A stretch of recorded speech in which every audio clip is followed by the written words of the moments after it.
Assalamualaikum warahmatullahi wabarakatuh, Kak. Perkenalkan, nama saya Silvi Mariani dari Pendidikan Sejarah. Kami di sini ingin mempertanyakan perihal Pancasila.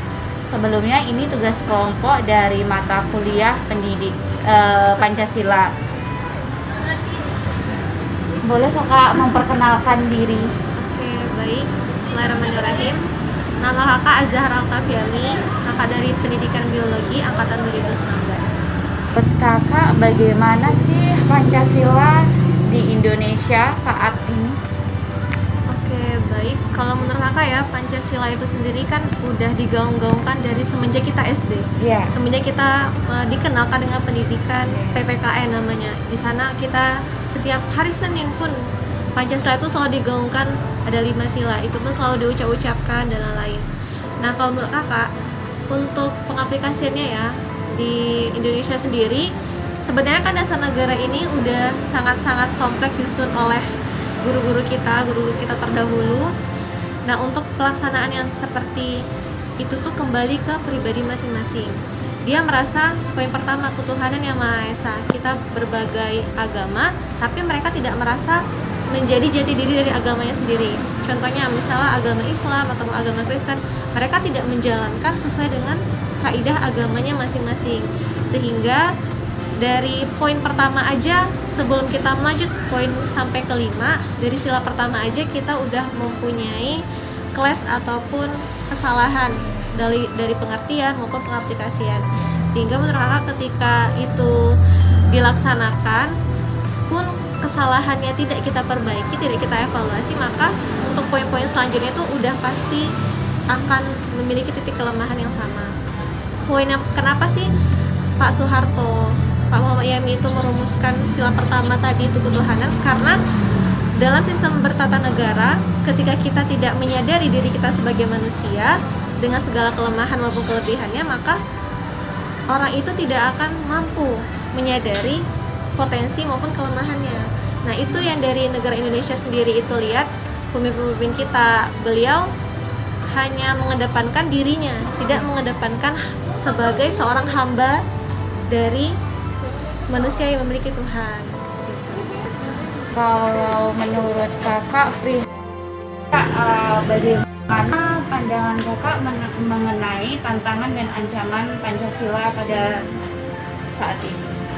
Kalau menurut kakak, tantangannya ya, kita sebagai orang yang mewariskan dasar negara ini, tantangannya kembali menggali sila-sila tadi, itu merumuskannya ke dalam hati nurani masing-masing, sehingga kita menjadi sebaik-baiknya manusia, sebaik-baiknya orang yang mampu. Yang pertama tadi, ketuhanan yang Maha Esa. Dimana sih tantangan dari diri kita sendiri, kita tantang gimana sih aku bisa menjadi lebih baik dari versi diriku yang dulu, melalui dari ketaatan kita, mungkin setelah keduanya memanusiakan manusia. Gimana sih kita bisa menantang diri kita, kalaupun hari ini kita menolong 1 orang, coba tantang diri kita menolong 10 orang. Nah, tantangan itu menurut kakak ya, kita merefleksikan poin-poin itu ke dalam cerminan diri sendiri. Kemudian untuk ancamannya itu Pancasila ini dijadikan alasan untuk memecah belahkan umat, memecah belahkan orang. Seperti dia itu dengan seperti ancamannya itu, gimana sih Pancasila tadi menjadi alasan. Contohnya kita sekarang lihat, sebenarnya tidak ada sangkut pautnya dengan Pancasila. Oh, kamu nih membuat mahasiswa demo, berarti mahasiswa tidak Pancasilais. Mahasiswa ini, Pancasila itu dijadikan alasan untuk menuduh kesalahan orang. Nah, itu ancamannya.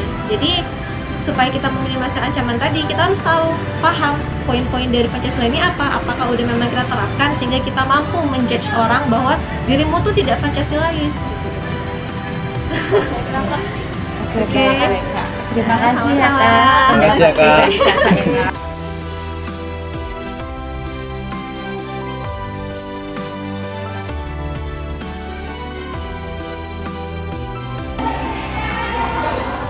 Perkenalkan, saya dari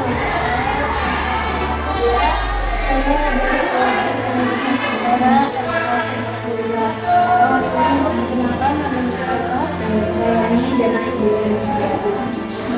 bertanya Bu mengenai apa sih Bu menurut Ibu pandangan Pancasila? Ya, Pancasila itu sebuah ideologi negara yang sebagai dasar negara kita, dan itu Pancasila sangat cocok dengan kepribadian bangsa Indonesia, dengan melihat bangsa Indonesia itu masyarakatnya beraneka ragam, majemuk, jadi beragam gitu ya. Jadi karena beragam itulah maka dipayungi dalam satu payung, namanya Pancasila. Karena Pancasila itu mengayomi daripada keberagaman itu supaya terhindar dari adanya perpecahan, konflik, kemudian ada pertentangan, kemudian ada konflik ras, kemudian agama dan seterusnya. Jadi dengan adanya Pancasila itu sebagai ideologi negara dan melihat kondisi negara Indonesia, masyarakat Indonesia itu majemuk, maka itu sangat cocok dengan kepribadian bangsa Indonesia, gitu ya. Bu, dan ancaman-ancaman ideologi Pancasila itu apa? Ancamannya barangkali seperti ini, mungkin banyak tantangan-tantangan yang diberikan itu karena keberagaman tadi. Mungkin yang pertama pengaruh budaya asing, itu salah satu ancaman juga berbeda. Kenapa? Karena sampai pengaruh budaya asing, maka betul-betul Pancasila itu terabaikan dengan itu saja. Selain itu, dengan keberagaman tadi rentan sekali akan terjadinya pergeseran-pergeseran konflik, pertentangan, pengadilan dan lain sebagainya. Maka dengan adanya ideologi Pancasila itu diharapkan maka dapat meminimalisir dari adanya berbagai tantangan-tantangan yang terjadi.